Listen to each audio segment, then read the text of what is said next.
Patrick Sawyer was the first American to die of Ebola after a trip to Liberia, and he passed away in a Nigerian hospital. One of the doctors who treated Sawyer at First Consultants Hospital in Lagos is Dr. Ada Igono, who says that she contracted Ebola while treating the American, and she claims to have fully recovered and joins us now from Lagos. Thank you for joining us today. Hello. Now, you took to the internet to share your story, so tell us there. I mean, you claimed that you contracted and eventually recovered from Ebola. I was part of the medical team, part of the team of doctors that attended to Patrick Sawyer when he came into the hospital on the 21st of July. We did not know that he had Ebola at the time he came.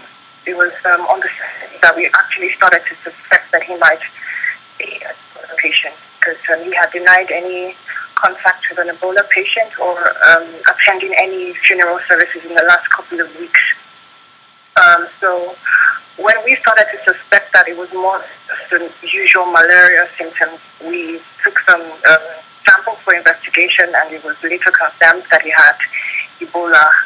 At the time we started to suspect that he had Ebola, we had started strict nursing, barrier nursing, and we had started to protect ourselves with protective gadgets, shoe covers and all things that we needed to protect ourselves from being vulnerable to the infection. At the time I contracted the virus, it must have been when I touched his intravenous fluid bag one of the nights I was attending to him, and the possibility that he had vomited and touched the bag himself. So that was how I contracted the virus, and I also certified him dead. About a week after the contact with him, I started to develop some symptoms, and we were taken for investigation, and it was confirmed that I had Ebola. I was taken the isolation center that was created by the Emergency Operations Center in Nigeria here, and I was using press and trying to it from ORS and water. I had some infection, so I had to be treated with antibiotics to treat the infection.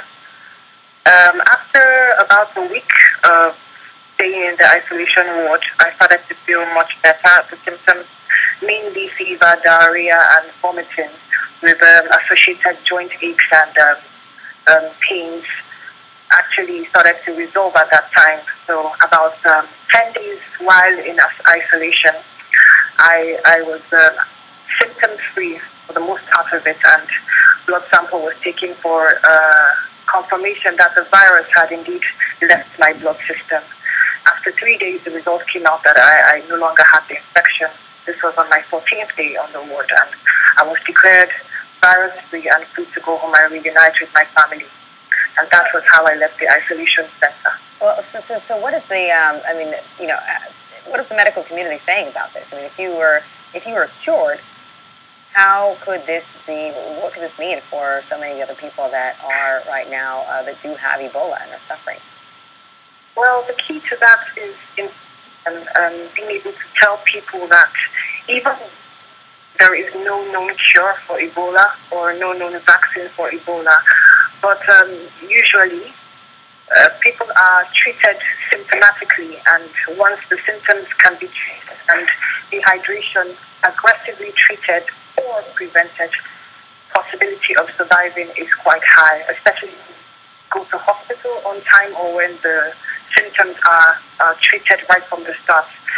The mortality rate has been known to be between 50 and 90%, meaning that there is a 10% to 40% of people who actually survive the infection.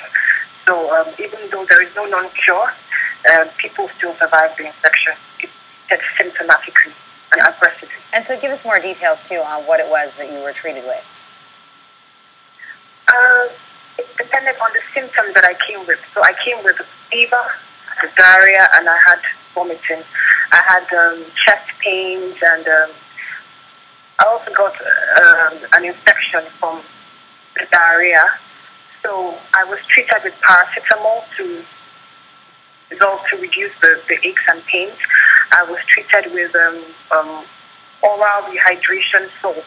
I had to mix that to make a solution that I could drink to prevent from loss of body fluids from the diarrhea and the vomit quite constant.